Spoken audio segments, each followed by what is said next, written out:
Quest for knowledge. Foreign Minister Wang Yi, you'll be surprised, one of our prophets saying.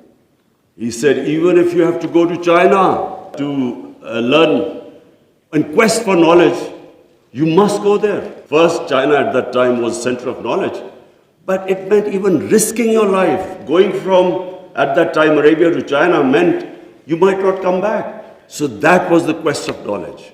You have to seek knowledge from cradle to grave. He sparked off this great knowledge revolution. For hundreds of years, the top scientists were Muslims because they thought quest for knowledge was a sacred duty. Look at the situation in the Muslim world today. How much do we have a quest for knowledge? Wherever you go, Muslims are, that our women are, we imprison our women have no rights. And sometimes, it almost seemed that the US invaded Afghanistan to liberate their women. There was no other reason except to liberate their women. Somehow our women are in prison.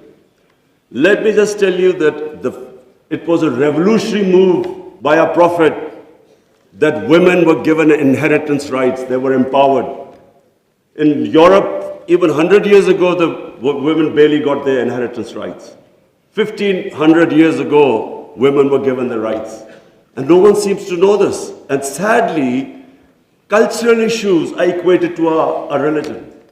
We cannot explain, sometimes Western people say, they confuse culture with religion.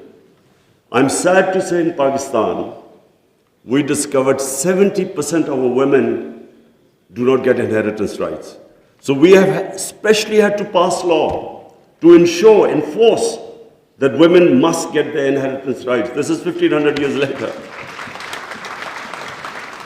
Nowhere in human history has this happened.